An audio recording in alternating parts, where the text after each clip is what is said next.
Hey guys, Tyson Colby here with Innotech Marine and Accutroll. Here to talk to you today about NMEA2000. What is that? It stands for National Marine Electronics Association.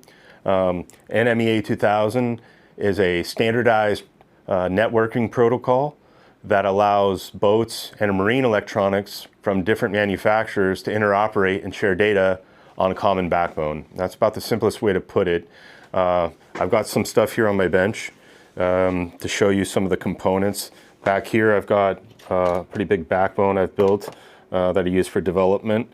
And so some of the components of NMEA2000, you've got T connections, terminating resistors. You'll need 2 of these that go on either end of on the extreme end of the network.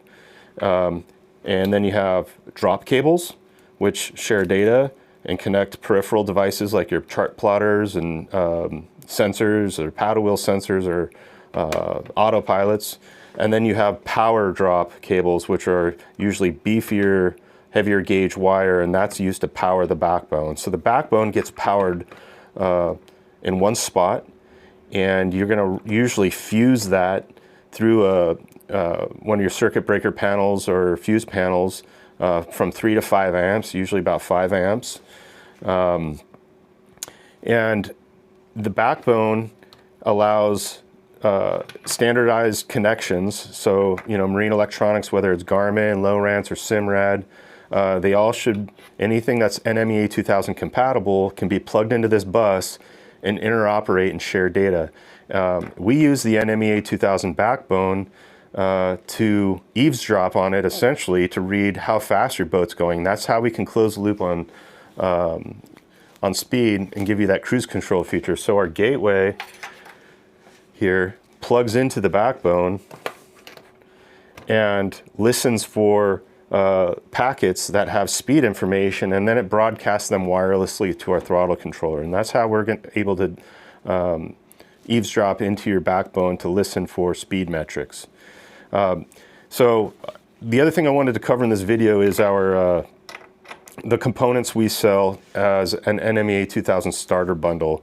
So here now I'm kind of one-handed here, but we sell a starter bundle that has 2 T connections, 1 power drop cable, a pair of terminating resistors, and then a single drop cable.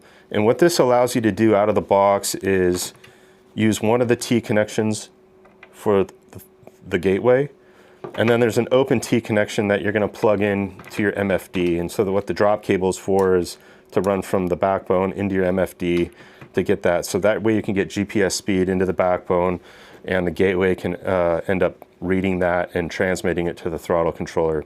Now, this is a good time to point out too, the pigtail on this gateway is fairly short, so if this has to be buried behind a lot of electronics or some heavy gauge metal or something where the signal can't get out, you might want to pick up another drop cable as an extension cable so that you can relocate the gateway somewhere that has more clear line of sight.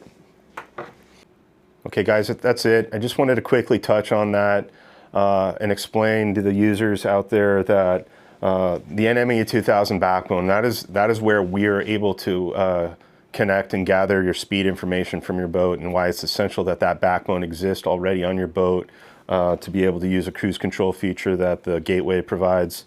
And if you don't have that backbone on your boat and you want cruise control, you're going to have to build a backbone, and that's why we sell all the NMEA2000 components needed to build a backbone.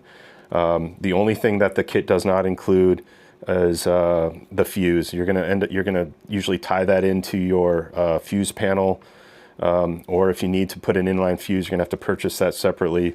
And then one more thing I want to call out is that this power drop cable does have conductors for the comms, the digital signals, but you're going to use only the red and black signals or red and black wires in this power drop cable. That's how you're going to power it. You can just snip off the blue and white wires in here that have the digital signals, the comm signals.